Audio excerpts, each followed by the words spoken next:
Hello నమస్తే, నేను journalist Srinivas. ఈరోజు ఆంధ్రజ్యోతి పేపర్లో వార్తలను చూద్దాం. ఆ తప్పు మళ్ళీ చేయొద్దని చంద్రబాబు నాయుడు గారు అంటాడు.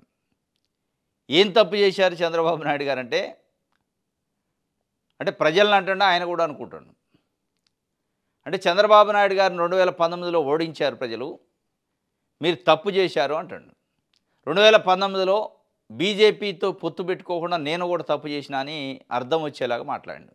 2047 వరకట కూటమి ప్రభుత్వం ఉండేటట్టు ఉండాలట, ఆ తప్పు మళ్ళీ రావద్దు, ఒక్కసారి తప్పు చేస్తేనే ఏదంటుండో, ఒక్కసారి జరిగిన తప్పునకు రాష్ట్రం ఎంతగా నష్టపోయిందో అందరికీ తెలుసు, మళ్ళీ అలాంటి తప్పులు జరగకూడదు. ఒక్కసారి జరిగినా రెండుసార్లు జరిగిన మీరు తప్పు అంటే తప్పు, ఒప్పు అంటే ఒప్పు. రాష్ట్రం ఎంతగానో నష్టపోయిందట, రాష్ట్రం ఏమి నష్టపోవాలా, మీరు నష్టపోతే నష్టపోవచ్చు, మీ పార్టీయో మీరో మీ కుటుంబాలు మీ ఆస్తులో తగ్గితే తగ్గవచ్చు. అయినప్పటికీ మీరు జరిగిందంటున్న తప్పులో అంటే ప్రజలు తప్పు చేశారంటున్నారంటే మీకు ఓటు వేయకపోతే తప్పు చేసినట్టు, మీకు ఓటేసి మిమ్మల్ని గెలిపించి మిమ్మల్ని సీట్లో కూర్చోబెడితే ఒప్పు చేసినట్ట. మీరు మీరు అంటున్న 2019-24 మధ్యలో మిమ్మల్ని ప్రజలు ఓడిస్తే మీరేం పేద ముఖ్యమంత్రి కాదు, సంపన్న ముఖ్యమంత్రి అయ్యారు. ఓడించినా మీ సంపద అట్లే ఉంది, మీ సంపద పెరుగుతూనే ఉంది, మీది ఎక్కడ తగ్గలే, మీరు ఎక్కడ నష్టపోలే. రాష్ట్రం దివాలా తీసే పరిస్థితికి తీసుకొచ్చారు, రాష్ట్రాన్ని అప్పుల పాలు చేశారు, రాష్ట్రమే అప్పుల పాలు చేసింది, మీరేమో సంపన్నులు అవుతున్నారు. మళ్ళీ ఆ తప్పు జరగొద్దు అంటున్నారు. మీరే ఇదే నరేంద్ర మోడీ గారిని తిట్టరు 2018లో, బండబూతులు తిడతారు. మళ్ళీ అదే నరేంద్ర మోడీ గారితో కూర్చొని చిరునవ్వులు. మరి ఎవరు తప్పు చేసినట్టు? ఇదే మాట చంద్రబాబు నాయుడు గారు 2004లో ఉమ్మడి ఆంధ్రప్రదేశ్ ఎన్నికల్లో ఓడిపోయినప్పుడు, దాని తర్వాత జరిగిన పరిణామాల్లో బీజేపీతో కలిసి చారిత్రాత్మకమైన తప్పు చేసినా భవిష్యత్తులో ఎప్పుడు చేయను. ఆ రోజు తప్పు అది, ఈరోజు తప్పు ఇది. అసలు ఏది తప్పు ఏది ఒప్పు మీ జీవితానికి మీ రాజకీయాలకి? అంటే మీకు కన్వీనియంట్గా తప్పులు ఒప్పులైతే, ఒప్పులు తప్పులైతాయా? అంటే ప్రజల్ని తప్పు పడతాను. 2019లో తప్పు చేశారు మీరు, 2024లో ఒప్పు చేశారు, 2014లో ఒప్పు చేశారు. అంటే దీని అర్థం ఏంటంటే మాకు ఓటేస్తే మాత్రమే ఒప్పు, మాకు ఓటేస్తే మాత్రమే మంచిది, ఇక మిగతా ఏ పార్టీకి వేసినా తప్పు, మీరు తప్పు చేసినట్టు, ఆ తప్పు చేస్తే రాష్ట్రం వెనకబడిపోద్ది, నేనైతే సంపన్నుడిని అవుతా అని చెప్తున్నాను. ఇది వారు చెప్తుంది. కూటమి ప్రభుత్వం 2047 వరకు ఉండాలి అని చంద్రబాబు నాయుడు గారు కోరుకుంటున్నారట. అప్పుడే నెంబర్ 1 ఎకానమీగా భారత్, ఆంధ్రప్రదేశ్ దానికి ఇంజన్గా ఉంటుంది. నెంబర్ 1 ఎకానమీగా భారతదేశం ఉంటుంది, ఆ ఎకానమీని నడిపే ఇంజన్గా ఆంధ్రప్రదేశ్ ఉంటుందట. మరి అంత పెద్ద నెంబర్ 1 ఎకానమీని నడిపే ఇంజన్గా ఉండే ఆంధ్రప్రదేశ్ 17 ప్రభుత్వ మెడికల్ కాలేజీలని నిర్వహించలేని పరిస్థితి ఉందా? పెద్ద పెద్ద మాటలు చెప్తారు. 17 ప్రభుత్వ మెడికల్ కాలేజీలని నిర్మాణం చేసి నిర్వహించలేని పరిస్థితుల్లో ఉన్న మన రాష్ట్రం ఏ రకంగా ఇంజన్ అవుతుంది, ఏ రకంగా బలవంతమైన ఎకానమీ అవుతుంది? మరి చెప్పాలి చంద్రబాబు నాయుడు గారు. మరి నిజంగానే ఇంజన్ అయ్యే పరిస్థితి ఉంటే ఎందుకు 17 ప్రభుత్వ మెడికల్ కాలేజీని తీసుకుపోయి మీకు సంబంధించిన వాళ్ళకి అడ్డంగా అమ్మే కార్యక్రమం చేస్తున్నారు? మీరు అంటున్న నష్టం తప్పు, ఏది తప్పు ఏది ఒప్పు? మీరు పదే పదే నా చేతుల్లో ఉంచండి అధికారం, మీరు తప్పు చేయొద్దు అని చెప్తున్నారు కదా. ఏమిస్తున్నారు మీరు? మీకు అధికారం ఇస్తే ప్రజల ఆస్తులను తీసిపోయి ప్రైవేటు వ్యక్తుల చేతిలో పెడుతున్నాను, ప్రభుత్వ ఆస్తులను తీసిపోయి ప్రైవేటు వ్యక్తుల చేతిలో పెడుతున్నాను. ప్రజలు అనుకుంటున్నారు ఈరోజు మేము తప్పు చేసినాం 2024లో, అనవసరంగా పొద్దున్నైతే పారిశ్రామికవేత్తలు ప్రైవేటు వాళ్ళు అంటుండు చంద్రబాబు నాయుడు గారు, ఇది ఎక్కడ కథ అని చెప్పి వాళ్ళు ఈరోజు లిటరల్గా మాట్లాడుకుంటున్నారు. మీరేమో తప్పు మళ్ళా చేయొద్దు అంటున్నారు, కానీ మేము తప్పు మొన్న చేసినాం 2024 ఎన్నికల్లో లిటరల్గా తప్పు చేసినావా అనే ఒక చర్చ ప్రజల్లో స్టార్ట్ అయింది. మీరు అది అర్థం చేసుకోండి. ల్యాండ్ పూలింగ్ కింద భూములు ఇచ్చినందుకు గత పాలకులు రైతులను మహిళలను నానా హింసలు పెట్టారు. వారి ఉన్మాదం ఏ స్థాయికి వెళ్ళిందంటే అమరావతిని ఎడారి అన్నారు, శ్మశానం అన్నారు, వేశ్యల రాజధాని అన్నారు, ఎంతో అపహాస్యం చేశారు. వాటన్నిటికీ సమాధానం చెప్పేలా రాజధాని నిర్మిస్తాం, సిఆర్డీఏ భవనం నిర్మించారు, దానికి సంబంధించి ఫోటో దిగారు. ఇంత పెద్ద రాజధాని నిర్మించేవాళ్ళు 17 ప్రభుత్వ మెడికల్ కాలేజీలు నిర్వహించలేరంటే హాస్యంగా ఉంది, హాస్యాస్పదం అనమాట, నవ్వు వస్తుంది. ఇంత పెద్ద రాజధానినే నిర్మిస్తున్న మీరు అంటున్న మీరు 17 ప్రభుత్వ మెడికల్ కాలేజీలను కూడా నిర్మించవచ్చు. కానీ వాటిని కోట్ల రూపాయలకు అమ్ముకునే సీట్లు అందులో ఉన్నాయి కాబట్టి వాటిని దేశపై ప్రైవేట్ వాళ్ళ చేతిలో పెట్టాలి. ఇది రాజధాని రైతులకు ఎలాంటి ఇబ్బందులు రాకుండా చూస్తాం. వారి సమస్యల పరిష్కారము బాధ్యతలను కేంద్ర మంత్రి పెమ్మసాని చంద్రశేఖర్, మంత్రి పి నారాయణ, స్థానిక తాడికొండ ఎమ్మెల్యే శ్రవణ్ కుమార్ తీసుకుంటారు. రైతులతో నిరంతరం మాట్లాడి పరిష్కారం చూపుతారు. ఇంకా పరిష్కారం కానీ ఉంటే నేను బాధ్యత తీసుకుంటా అని చెప్తున్నారు. ఇది 2014 నుంచి తీసుకుంటూనే ఉన్నారు. రైట్. జోగి చెప్పారు మేం చేశాం, నకిలీ మద్యం గుట్టిప్పిన జనార్దన్ రావు. ఇది గుట్టిప్పినట్టు లేదు, సినిమా తీసినట్టు ఉంది. జోగి చెప్పారట మేం చేసినాం అని చెప్పి జనార్దన్ రావు అనేటోడు చెప్పిండు. అమెరికా నుంచి వచ్చి ఆఫ్రికా నుంచి వచ్చి మనం నమ్మాలి. అసలు ఆయన ఆఫ్రికాలో ఎందుకు ఉన్నాడో, ఆఫ్రికా నుంచి ఎట్లా వచ్చిండు, కేసు అయిన తర్వాత ఏ కండిషన్లో వచ్చిండు, ఏమి ఆయనతో ఒప్పందం చేసుకుంది ప్రభుత్వంలో ఉన్న పెద్దలా లేకపోతే పార్టీలలో ఉన్న పెద్దలా, దీని వెనకున్న అసలు గుట్టేంది, అసలు నిజాలు దాచిపెట్టి నిందలు ఎవరిపైన మోపుతున్నారు అనే అనుమానాలు ఈరోజు 5 కోట్ల మంది ఆంధ్రప్రదేశ్ ప్రజల్లో ఉన్నాయి. అసలు మొత్తం తెలుగుదేశం పార్టీ మీడియా, ప్రభుత్వం నకిలీ మద్యం అసలు ఎట్లా పుట్టింది, దానివల్ల ప్రజలు ప్రాణాలు ఎట్లా పోతున్నాయి, ప్రజలకు ఏ నష్టం జరుగుతుంది, ప్రభుత్వానికి ఏ నష్టం జరుగుతుంది అది చూడలే. మేము లేవు దాని వెనక పలానా ఆయన ఉండని చెప్పే ప్రయత్నం చేస్తారు. మా హస్తం లేదు, తెలుగుదేశం పార్టీ ప్రభుత్వ హస్తం అందులో లేదు అని వాళ్ళే క్లీన్ చిట్ ఇచ్చుకునే ప్రయత్నం, దానికోసం సిట్లు వేశారు. ఆ క్లీన్ చిట్ కోసం చెప్పించిన ఈ జోగి చెప్పారు మేము చేసినాం అంటున్నాం. జోగి చెప్తే చేస్తే మరి ఆ జోగి చెప్తే చేసిన సంగతి జనార్దన్ రావు ఆఫ్రికా నుంచి వచ్చి చెప్పిందాక మన పోలీసు కానీ మన యంత్రాంగానికి తెలియదా? నిజంగానే జోగి దాన్ని అనుకుంటే ఒకవేళ జనార్దన్ రావు చెప్పడు, సపోజ్ ఇప్పుడు జనార్దన్ రావే హైడ్ చేస్తారు, ఆయన మనసులో నుంచి చెప్తేనే కదా వినేది, మనం ఆయన మాట్లాడితేనే కదా వినేది. ఒకవేళ ఆయన చెప్పడు, ఆ ప్లేస్లో నారా లోకేషో లేకపోతే ఇంకొక ఆయన పేరు చెప్తారు, అయిపోద్ది అది నిజమేనా? లేదా నారాయణ పేరు ఇంకోటి XYZ ఏదైనా చెప్పొచ్చు. లేదంటే అసలు ఇన్వెస్టిగేషన్ చేస్తాను ఆఫీసర్ పేరే చెప్పచ్చు, నువ్వే చెప్పినా నేను చేసినా అని అయిపోద్ది కదా. ఇక జనార్దన్ చెప్తే శాసనమా? జనార్దన్ రావు చెప్పిండా చెప్పించారా? జనార్దన్ రావుతో నిజంగానే చెప్పించకపోతే అసలు జనార్దన్ రావు చెప్పే వరకు పోలీసులకి ఆయన పేరు ఈ జోగి రమేష్ పేరు ఎందుకు తెలియాలి? నిజంగానే దాన్ని అనుకుంటే అసలు ఆయన పేరు ఎక్కడ ప్రస్తావన రాలే, రిమాండ్ రిపోర్ట్లో రాలే, కేసులో రాలే, చర్చలోకి రాలే. కాబట్టి అసలు జనార్దన్ రావు చెబుతున్న పేర్లేంటి, ఆ పేర్లు ఆ పెద్దల పేర్లు బయటికి రాకుండా ఉండటం కోసం ఒక జోగి రమేష్ని బయటికి తీసి ప్రజల్లో ఒక కన్ఫ్యూజన్, ఆందోళన, ఒక గందరగోళం, అయోమయం సృష్టించి అసలు దోషుల్ని తప్పించే ప్రయత్నం కోసం నిందలేస్తానరా నిజాలు దాచిపెట్టి. అసలు ఏమున్నాయి ఈ మద్యం, నకిలీ మద్యం ఇష్యూలో ఉన్న నిజాలేంటి, నిందలేంటి అనేది మనం పరిశీలిస్తే అద్దేపల్లి జనార్దన్ రావు ఆఫ్రికా నుంచి దర్జాగా వస్తాడు, ఎయిర్పోర్ట్లో దిగుతారు. ఆయన ఎయిర్పోర్ట్కి వచ్చేది పోలీసులకు సమాచారం ఉంటుంది, పోలీసులు ఆయన గురించి సెర్చ్ చేయరు, పిలిపించే ప్రయత్నం చేయరు, రెడ్ కార్నర్ నోటీసులు ఇవ్వరు, ఏది లేకుండా సింపుల్గా చాలా సునాయాసంగా వస్తాడు. ఈరోజు భారతదేశంలో కొన్ని వందల కేసులు విదేశాల్లో ఉన్న నిందితుల వల్ల పెండింగ్లో ఉన్నాయి. వాళ్ళని పిలిపించడానికి చట్టాలు అడ్డం వస్తున్నాయి, రాని పరిస్థితి. ఎక్కడో కాదు, ఇందులో ఉన్న జయచంద్రారెడ్డి కూడా విదేశాల్లో ఉండు, ఆయన రాడు, ఈయన వస్తాడు. ఈయన వచ్చింది కేవలం ఈ అసలు నిజాలు, అసలు నిందితులు ఎవరైతే ఉన్నారో వాళ్ళ పేర్లు బయటికి రాకుండా కోసం, నిందలు కొంతమంది పైన వేయటం కోసం వచ్చినట్టే ఉంది. నిన్న చూసిన వీడియో చూస్తే ఆయన రిమాండ్లో ఉంటాడు, పోలీస్ కస్టడీలో ఉంటాడు, కానీ వీడియో తీస్తాడు. రిమాండ్లో పోలీస్ కస్టడీలో ఉన్న నిందితుడిని మూడో మనిషితో మాట్లాడినారు, వీడియోలు తీయలేరు. ఎవరు తీశారు వీడియో, ఎట్లా బయటకు వచ్చింది? ఒక నిజంగానే పోలీసులు ఇన్వెస్టిగేషన్ చేస్తే అది వీడియో బయటకు వచ్చిందంటే దాని అర్థం ఇక అసలు నిజాలను కప్పెట్టడానికి ఇది ఒక కథ, స్క్రీన్ ప్లే, స్క్రిప్ట్ అంతా రాసి ఆయనతో చెప్పించి దాన్ని బయటకు వదిలి అసలు నిందితుల్ని, అసలు దీని వెనకున్న తెర వెనకున్న కథానాయకుల్ని తప్పించే ప్రయత్నం కోసం చెప్పినట్టుంది. నిజంగానే ఇన్వెస్టిగేషన్లో భాగమైతే ఈ వీడియో తీసినప్పటికీ దాన్ని కోర్టుకు సబ్మిట్ చేస్తారు సీల్డ్ కవర్లో. ఎన్నో కేసులు చూస్తున్నాం మనం. కోర్టుకు తప్ప పబ్లిక్ ఇయ్యరు, పబ్లిక్ జడ్జీలు గారు. దీనిపైన నిర్ణయము, దీనిపైన న్యాయము, దీనిపైన తీర్పు చెప్పాల్సిన కోర్టుకి దాన్ని సబ్మిట్ చేయాలి. అల్టిమేట్గా అది నిజమా కాదా దాని తర్వాత తెలుస్తుంది.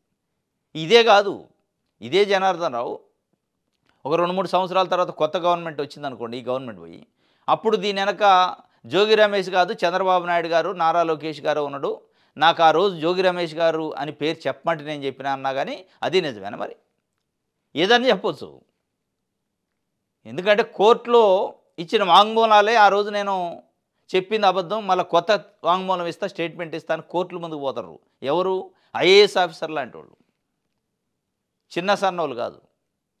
కాబట్టి ఈ జనార్దన్ రావు చెప్పే, ఈ జోగి చెప్పిండా, జనార్దన్ రావు చేసిండా, లేతే అసలు దీని వెనకున్న, తెర వెనకున్న ముఖ్య నేతలు చెప్పారా, జనార్దన్ రావు చెప్పిండా ఆ పేరుని అనేది ఇక మనకి కొంత ఈ పిక్చర్ మొత్తం జనార్దన్ రావు ఆఫ్రికా నుంచి రావటం ఇదంతా చూస్తుంటే తెలుస్తుంది. ఇది చెప్పించిందే, నిజంగా జరిగింది కాదు, ఇది నిజాలు కాదు, నిందలు, నిజాలు దాయటం కోసం చెప్తున్న నిజాలు దాయటం కోసం చెప్తున్న నిందలు అని చెప్పి మనకు అర్థమవుతుంది దీన్ని పట్టి చూస్తుంటే. ఇది ఒక ఎపిసోడ్. చంద్రబాబు నాయుడు గారు నిన్న కాక మొన్న చెప్పారు, చాలా పేర్లు వస్తాయి, అవి ఇప్పుడు నేను చెప్పను. ఆ పేర్లు ఇయ్యే అనుకుంటా, ఈయనతో చెప్పించడానికి ఒక కథ స్క్రీన్ పే అల్లినట్టుంది, అవి నేను వస్తాయి తొందరలో అన్నాడు.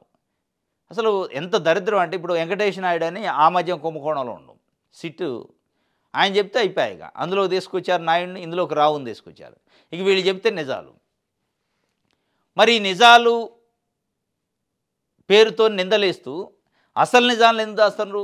తెలుగుదేశం పార్టీ కండువా మెడలో కప్పుకొని జయచంద్రారెడ్డికి చంద్రబాబు నాయుడు గారు తమ్మళ్లపల్లి బీఫామ్ ఇస్తుంటే, ఆయన పక్కనే ఉన్న అత్యంత సన్నిహితుడు, తమ్మళ్లపల్లి ఎమ్మెల్యే కావాల్సిన క్యాండిడేట్, ఎమ్మెల్యే అభ్యర్థిగా పోటీ చేసిన అభ్యర్థికి అత్యంత సన్నిహితుడు, అనుచరుడు, చంద్రబాబు నాయుడు గారి దగ్గరకు వచ్చినట్టు ఆయన Z+ కేటగిరీ భద్రత ఉంటుంది.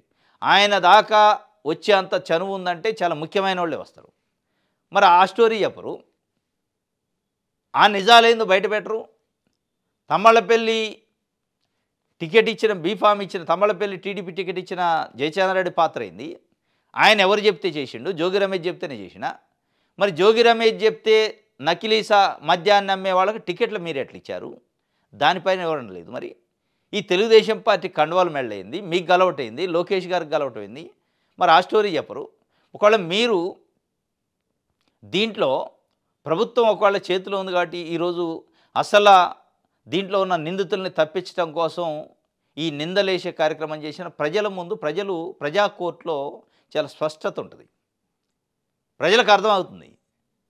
ఈ కుప్పిగంతులేంటి, ఈ అయోమయం ఏంటి, ఈ భుజాలు దడుపుకునే కార్యక్రమం ఏంటి అనేది స్పష్టంగా అర్థమవుతుంది. దీంట్లో మొత్తం ఈ వీడియో చూస్తే ఏంటంటే, వాస్తవాలు దాయటానికి నిందలేస్తున్నట్టు, నిజాలు దాయటానికి నిందలేస్తున్నట్టుంది. ఈ నిజాలేంటి, నిందలేంటి అనేది ప్రజల ముందు కనపడుతూనే ఉన్నాయి, ఇప్పుడు కదిలాడుతూనే ఉన్నాయి. ఇదంతా తప్పించే ప్రయత్నం చేస్తున్నారు. ఇక జోగి చెప్పారా, మేం చేసినాం, ఇక జోగి చెప్తే చేయడానికి నువ్వు చిన్నపిల్లగాడు కాదు, నోట్లో వేలు పెడితే కొరకలేనోడు కాదు, మైనర్ కాదు. అసలు ఆ జోగి పేరు ఎవరు చెప్పించారు మీరు చెప్పాల్సి వస్తుంది భవిష్యత్తులో. ఇదే మనిషి చెప్పిన ఆశ్చర్యం లేదు. రేపు గవర్నమెంట్ మారిందనుకో, లేదు జోగి పేరు ఆ రోజు చెప్పించారు, దీని వెనక ఫలానా XYZ ఉండని చెప్పినా ఆశ్చర్యం లేదు. అది తొందరలోనే అది కూడా. ఇగో వెంకటేష్ నాయుడు ఫోన్ తెరిచేందుకు అనుమతి అట. ఈ వెంకటేష్ నాయుడు ఇక్కడ అద్దెపల్లి జనార్దనం, ఇట్లా అక్కడొక్కళ్ళని పిక్ చేసుకుంటారు, ఇక వీళ్ళతో చెప్పిస్తుంటారు. పబ్లిక్లో ఒక కన్ఫ్యూజను, అసలు దోషులను తప్పించే కార్యక్రమం, అసలు నిందితుల్ని పక్కన పెట్టే కార్యక్రమానికి వాడుకుంటున్నారు. పోలీస్ శాఖను మూసేయండి, ఉల్లంఘనలు ఉపేక్షించం. డీజీపీ సహా అధికారులు నిద్రపోతున్నారు, రికార్డులు సీజ్ చేయమన్నా పట్టించుకోరా, నిబద్ధత ఉంటే ఆదేశాలు అమలు చేయించేవారు. పరాకమణి కేసులో నిందితులకు సహకరించారు. ఏ కేసులో వేగంగా స్పందించాలో తెలియట్లేదా?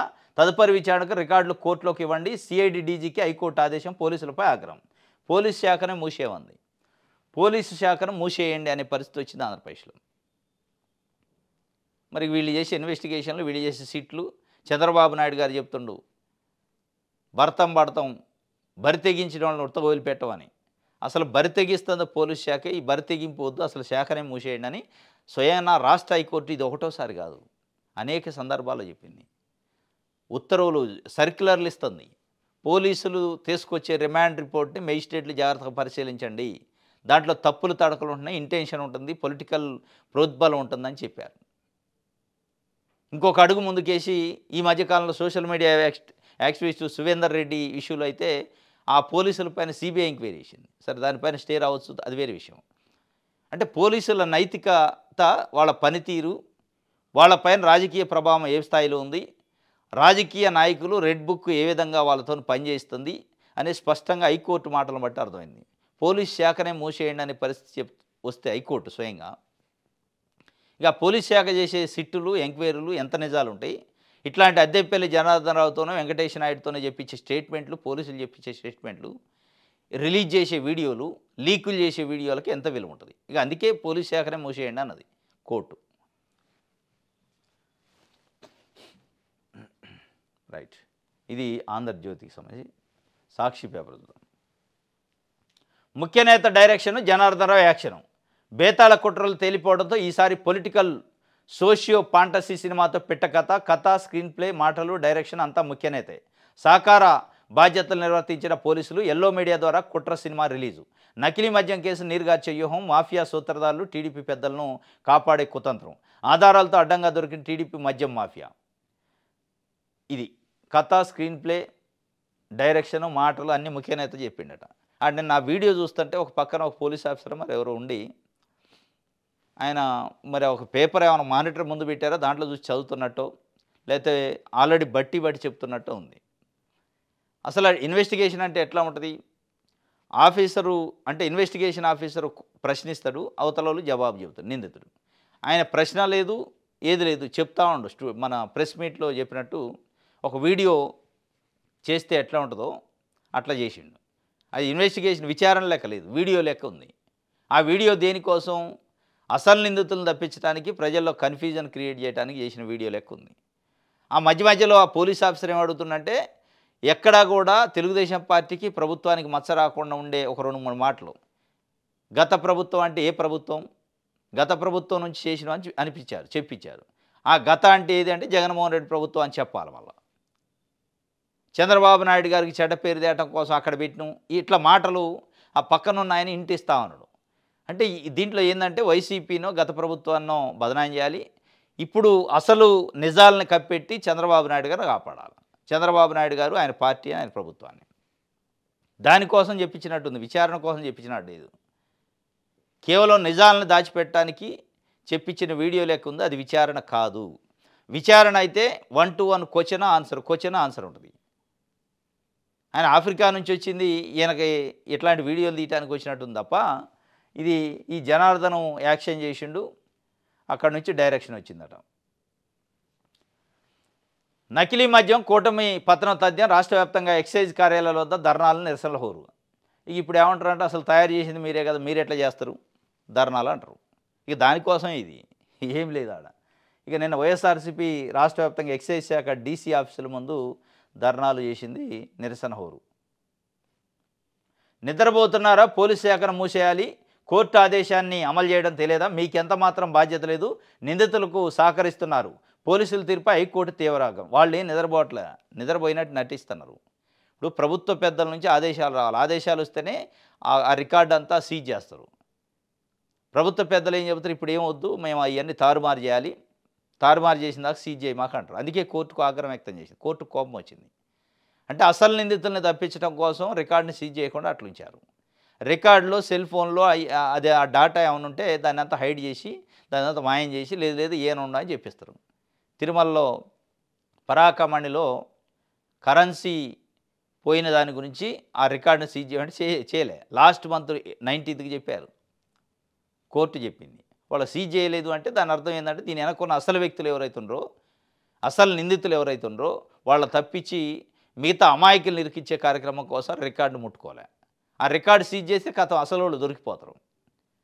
రికార్డుని వదిలేస్తే రికార్డు లేదనో, తారుమారు చేసో, కొత్త రికార్డు అందులో పెట్టో, అసలు రికార్డును తప్పించో, వీళ్ళు కాదు వాళ్ళనో, అంటే మొత్తం పోలీస్ శాఖ కానీ, సిట్టు కానీ నిందితుల్ని కాపాడటానికి ఉన్నట్టు, అమాయకులను ఇరికియటానికి ఉన్నట్టే ఉంది. అందుకే హైకోర్టు డైరెక్ట్గా మాట్లాడింది, పోలీస్ శాఖను మూసేయండి, అసలు మీరు నిందితులను పట్టుకోవడానికి ఉన్నట్లేదు, నిందితులను కాపాడటానికే ఉన్నట్టుంది అని డైరెక్ట్గా సూటిగా అడిగింది. ఇక దీంతో కనీసం చంద్రబాబు నాయుడు గారి ప్రభుత్వానికి కనీసం ఇప్పటికైనా కనువింపు కలగాలి. మనమేంటి, మన ప్రభుత్వం ఏంది, మనం ఏం చేస్తున్నాం, కోర్టులు ఈ స్థాయిలో మన ప్రభుత్వాన్ని, మన పోలీసు యంత్రాంగాన్ని కడిగి పారేస్తుంటే కూడా మనకు బుద్ధి రాకపోతే ఎట్లా అనేది కనీసం ఉండాలి ఇప్పటికైనా. లై డిటెక్టర్ పరీక్షకి నేను సిద్ధం, మీరు సిద్ధమా? చంద్రబాబు లోకేష్లకు మాజీ మంత్రి జోగి రమేష్ సవాల్ ఇచ్చిరండు. జోగి రమేష్ పేరు ఉందంటున్నారు. తప్పుడు కేసులకు భయపడిన నేను లై డిటెక్టర్ పరీక్ష నేను రెడీగా ఉన్నా, మీరు రెడీగా ఉన్నారా అంటుండు. సరే వాళ్ళు రెడీగా ఉంటారా అంటే రెడీగా ఉండేటోళ్ళు అయితే వీడియో రిలీజ్ చేయరు. రెడీగా ఉండేటోళ్ళు అయితే ఎప్పుడో ఆ తెలుగుదేశం పార్టీ కండువాలు బీఫామ్ గురించి ఎప్పుడో చెప్పేటోళ్ళు జనార్దన్ రావు, జయచంద్రారెడ్డి, ఇంకొక నాయుడు, వీళ్ళకి సంబంధించి చంద్రబాబు నాయుడు గారు లోకేష్ గారితో రిలేషను అవన్నీ వాళ్ళే ఎక్స్ప్లెయిన్ చేసేటోళ్ళే. దీంట్లో నిజాయితీ ఉంటే లేదు వాళ్ళు బీఫామ్ కోసం వచ్చిన మాట వాస్తవం, ఆ రోజు మా పార్టీలో ఉన్న మాట వాస్తవం అని చెప్పేటోళ్ళే. కానీ ఈ కుంభకోణానికి నకిలీ మద్యం వ్యవహారానికి మా పార్టీకి సంబంధం లేని చెప్పేటోళ్ళే. అది ఏదో ఉంది కాబట్టి చెప్పలేని పరిస్థితుల్లో చెప్పలేక జనార్దన్ రావుతో చెప్పిస్తున్నారు. కాబట్టి ఇప్పుడు లై డిటెక్టర్ పరీక్ష నేను సిద్ధం, మీరు సిద్ధం అంటే వాళ్ళు ఎందుకు సిద్ధంగా ఉంటారు? వాళ్ళు సిద్ధంగా ఉంటే మొత్తం అబద్ధాలు బయటకు వస్తాయి, అబద్ధాలు పోయి నిజాలు బయటకు వస్తాయి, నిజాలు బయటకు రావద్దు. ఇక దీంట్లో జోగి రమేష్ చాలా స్పష్టంగా ఉండు, సరే రేపో మాపో ఆయన అరెస్ట్ చేయొచ్చు, లోపల పెట్టవచ్చు, ఆయన కూడా రెడీగా ఉండు. కానీ నేను అసలు నిజాలు ఏందో చెప్తా, లై డిటెక్టర్ పరీక్ష చేయించుకుంటా, లోకేష్ గారిని చంద్రబాబు నాయుడు గారిని కూడా రెడీగా ఉండమనండి. జయచంద్రారెడ్డి, జనార్దన్ రావు, XYZలతోని దీంట్లో ఉన్న వ్యక్తులతోని వాళ్ళకున్న సంబంధాలు ఏంది, వాళ్ళ మనోభావాలు ఏంది, వాళ్ళ మనసులో ఏముందో బయట పెట్టమని, నా మనసులో ఏముందో బయట పెడతా. ఏది నిజమో ప్రజల ముందు పెడదాం. ఈ అద్దెపల్లి జనార్దన్ రావు అద్దెకి తీసుకొచ్చి వీడియోలు చేస్తే కుదరదు అని చెప్పి చెప్తున్నారు ఆయన. మరి నిజంగా అది చేస్తారా అంటే అంత ఈజీ అదుగో చంద్రబాబు నాయుడు గారు జయచంద్రారెడ్డికి బీఫామ్ ఇస్తున్నారు, పక్కనే జనార్దన్ రావు, చాలా అతి దగ్గరలో. ఇక అంటే దీని అర్థం ఏందనేది మనం అర్థం చేసుకోవాలి. ఈ జనార్దన్ రావు తెలుగుదేశం పార్టీ కండువా కప్పుకొని జోగి రమేష్ చెప్తే నేను చేసిన నకిలీ మద్యం కుంభకోణం అంటున్నాను. మరి జోగి రమేష్ చెప్తే చేసేట ఆయన చంద్రబాబు నాయుడు గారికి ఎట్టొచ్చిండు, తెలుగుదేశం పార్టీ కండువా ఎట్లా కప్పుకుండు? చెప్తే గిప్తే తెలుగుదేశం పార్టీ నాయకులు చెప్తే చేయాలి. జోగి రమేష్ వైఎస్ఆర్సీపీలో మాజీ మంత్రి, ఆయన చెప్తే ఎట్లా ఏనెట్ట చేస్తాడు? మరి నకిలీ మద్యం జోగి రమేష్ చెప్తే చేసేటోళ్ళకి ఏం టికెట్లు ఎట్టిస్తాడు అనేది అసలు ఈ ప్రశ్నలకు బదులు ఏదంటే బదులు ఉండదు. ప్రశ్నలకు బదులు ఉండటానికి ఆ ప్రశ్న వేసేది ఎవరు, బదులు చెప్పేది ఎవరు? ఏ ప్రశ్న బదులు లేకుండా ఆయన వీడియో ఒక సీరియల్ లెక్క, ఒక సినిమా షూటింగ్ లెక్క చెప్పుకుంటూ పోయిండు. ఇక అదే నిజమని మనం నమ్మాలా. ప్రజలు ప్రశ్నలు వేయొద్దు, ప్రజలు మాట్లాడుకోవద్దు. చాలా ప్రశ్నలు ఉన్నాయి. ఆఫ్రికా నుంచి జనార్దన్ రావు ఎట్లా వచ్చిండి, ఎవరు పిలిపించారు, ఏ నోటీస్ ఇచ్చారు, కేసు అయిందని తెలిసి ఎవరు ఫోన్లు చేసి పిలిపించారు, నిన్ను కాపాడుతా అని చెప్పింది ఎవరు, నిన్ను కాపాడుతాం పలానా పేర్లు చెప్పు అని వీడియో దించింది ఎవరు, రిమాండ్లో ఉన్న పోలీస్ కస్టడీలో ఉన్న ఒక నిందితుడు డైరెక్ట్గా వీడియో ఎట్ట తీసినా వీడియో బయటికి ఎట్లా వచ్చింది మీడియాకి, ఆ నిందితుడి పక్క నుండి చెప్పిస్తున్నది ఎవరు, ఇది చెప్పు అది చెప్పు అని చెప్పిస్తూ చెప్పించారు. ఈ చెప్పిన పేర్లలో ఈ పేర్లు చెప్పడానికి కారణమైంది, ఈ పేర్లు వెనకున్న నిజాలేంటి, వీటన్నిటికీ ఉండవు సమాధానాలు. తెలుగుదేశం పార్టీ బీఫామ్ ఇచ్చిన వ్యక్తి దీంట్లో ఉంటే దానిపైన ఎవరనేది అసలు ఆ అంశం ఎందుకు బయటికి రావట్లే, దానిపైన కనీసం లోకేష్ గారు చంద్రబాబు నాయుడు గారు చెప్పే ప్రయత్నం ఎందుకు చేయట్లే, చెప్పలేని ఇబ్బంది ఏముంది అందులో అనేది ఈ ప్రశ్నలు చాలా ఉన్నాయి, వాళ్ళు చెప్పరు. రైట్, ఇది సాక్షికి సంబంధించి. రైట్, ప్రజాశక్తి చూద్దాం.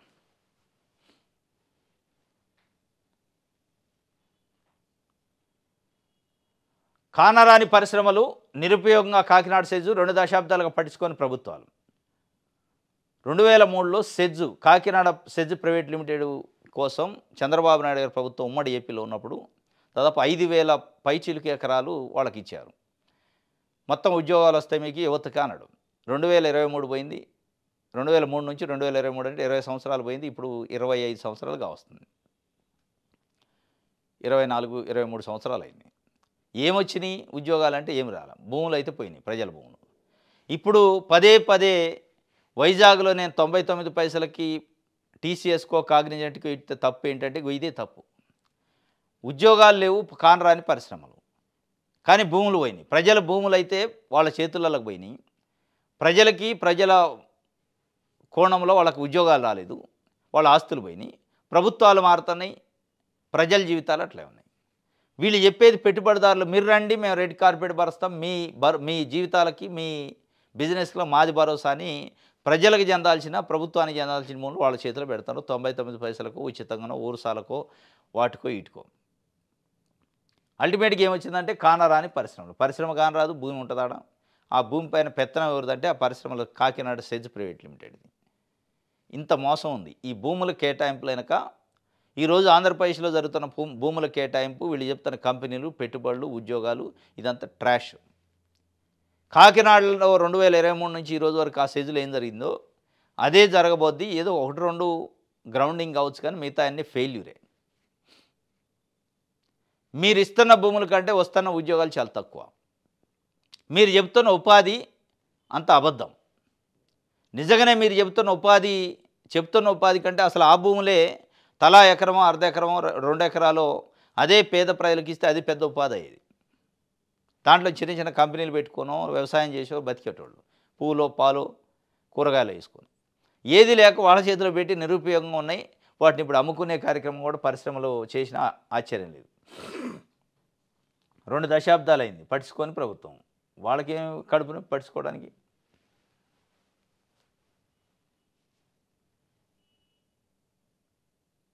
మోదీజీ ఆంధ్రాకు స్వాగతం, ప్రగతి పరుగు వీక్షించండి. ఏడుంది పరుగు? మోదీజీని ఆహ్వానిస్తున్నారు చంద్రబాబు నాయుడు. మోదీజీ ఆంధ్రాకు స్వాగతం పలుకుతున్న ప్రగతి పరుగును వీక్షించండి. పరుగే లేదుగా, ప్రగతి లేదు, పరుగు లేదు. ఉన్న ప్రగతి పరుగు ఏముందంటే ప్రభుత్వ ఆధారంలో ఉన్న మెడికల్ కాలేజీని ప్రైవేట్ వాళ్ళకి ఇవ్వటం. ఆ పరుగును వచ్చి చూడాలి మోడీ గారు. దాంట్లో చూడటానికి ఏముంది? కల్తీ మద్యం జరిగితే ఆఫ్రికా నుంచి వచ్చిన ఆయనతో వీడియో చేపించి అసలు నిందితుల్ని కాపాడే ప్రయత్నం. అదేనా పరుగు? ఎక్కడుంది ప్రగతి, ఎక్కడుంది పరుగు? ఏ ప్రగతి పరుగు? అంటే ప్రైవేటు వ్యక్తులకి ప్రభుత్వ ఆస్తుల్ని, ప్రజల ఆస్తుల్ని ఇచ్చే దాంట్లో పరుగుందా?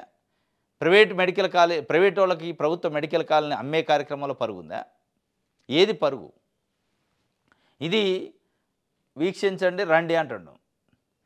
అమరావతి అభివృద్ధి యాత్ర రాజధాని శక్తికి సంకేతం, రైతుల పోరాటాలు అజారామరం అంట. అదే ఆరంభం, ఆ త్యాగాలు వెలగట్లేము, వారికి అరుదైన గౌరవం తెస్తాం. అమరావతి అభివృద్ధి యాత్ర జరుగుతుందట. దానికి సంబంధించి సిఆర్డీఏ బిల్డింగ్ ఓపెన్ చేశాను నేను. రైట్.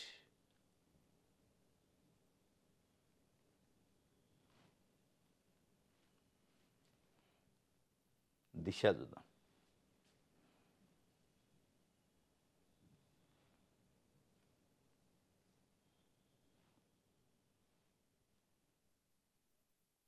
రైట్. నానమ్మ మందలించిందని భార్య కుమారుడితో కలిసి రైలు కింద పడి మనవడి ఆత్మహత్య. కాసేపటికే గుండెపోటుతో నానమ్మ కూడా మృతి. కడప నగరంలో విషాదం అట. పెళ్ళయి పిల్లలు ఉన్నారు, మందలించినందుకు ఎవడన్నా ఆత్మహత్య చేసుకుంటారు. ఎంత సెన్సిటివా? నానమ్మ మందలించడాన్ని మనవడు భరించలేకపోయాడు. వెంటనే తన భార్య కుమారుడితో కలిసి సహా వెళ్ళి రైలు కింద పడి ఆత్మహత్యకు పాల్పడ్డాడు. ఈ విషయం తెలిసిన నానమ్మ గుండెలో అవిషేలా రోధించింది. కాసేపటికి గుండెపోటుతో మరణించింది. కడపలోని కోఆపరేటివ్ కాలనీలో శ్రీరాములు 35 సంవత్సరాలు, భార్య శిరీష 30 ఇయర్స్, కుమారుడు రిత్విక్ 1.5 ఏడాదిన్నర. అతని నానమ్మ వెంకట సుబ్బమ్మ 76 సంవత్సరాలట నివాసం ఉంటున్నారు. ఆదివారం సాయంత్రం వెంకట సుబ్బమ్మ ఏదో విషయంలో శ్రీరాములను మందలించింది. రాత్రి 11 గంటల సమయంలో అతని భార్య కుమారుడితో సహా వెళ్ళి రైలు కింద పడి ఆత్మహత్య చేసుకుంది. ఏం మందలింపింది? అంతగానో మందలించేది ఏమిటది? చనిపోయేంత పిల్లలు, చిన్న బాబుతో సహా, భార్య పిల్లలతో సహా రైలు కింద పడి మరణించేంత నానమ్మ మందలించేది ఏమిటది? ఇన్ని సంవత్సరాలు ఆరుగాలం సాది పెంచి పెళ్లి చేసి ఇది చేస్తే ఒక చిన్న మందలింపుతోనే మొత్తం 4 చచ్చిపోయారు. ఆమె కూడా చనిపోయింది గుండెపోటు వచ్చి. రైట్.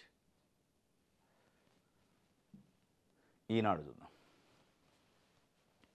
రాజధాని అభివృద్ధి యాత్ర ఆరంభం, రైతుల త్యాగానికి రెట్టింపు ఫలాలందించే పూచి నాది, మీరు అందించిన సహకారం మర్చిపోలేదు. రాజధాని అభివృద్ధి యాత్ర ఆరంభమైందట.